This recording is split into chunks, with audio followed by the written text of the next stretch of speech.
Now to a tenant of an apartment in Buffalo, reaching out to us after a pipe burst caused flooding inside and left a major mess behind. She also says her heat hasn't been working at this point now for days. Our 7 News problem solver Michael Schwartz trying to get answers for that tenant by reaching out directly to the landlord.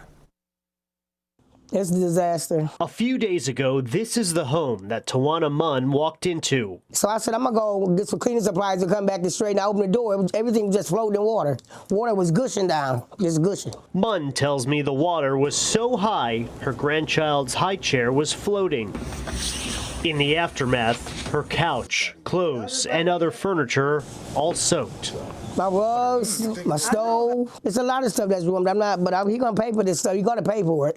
I'll make sure. Munn is talking about her landlord. She said she told him in the summer about leaks in her ceiling. This was leaking before. It's not the first time it started, but it wasn't like this. She also says the heat has not been working. There's been a lot of problems, but he don't want to come fix it. He come when he wants to. Munn has rented here for the past few years. After doing some research, I found it's owned by Meshi Corp., which has a Buffalo address and owns multiple city properties. They just stopped painting over it instead of fixing the problem. My cousin Nate Boyd told him to call Channel 7. So I went to Munn's home. Hello? Is this Mandy? And gave the landlord a call.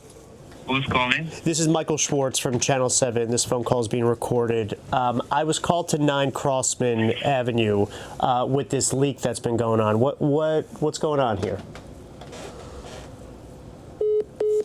So he just hung up on me. What did I tell you? Your call has been forwarded. So now he's not answering. I'm aggravated. I'm just lost for words. So now it's time to go to the city about this property and possibly others that the landlord owns. In an email response back to me, a city spokeswoman said, "We haven't received any complaints about this particular issue, but this property has 17 outstanding code violations. It was last cited in July of 2024. The property had not been inspected since September 2024. She said the Department of Permit and Inspection Services sent an inspector to the home on Crossman Avenue on Wednesday afternoon. We're a voice for Buffalo, Michael Schwartz, 7 News.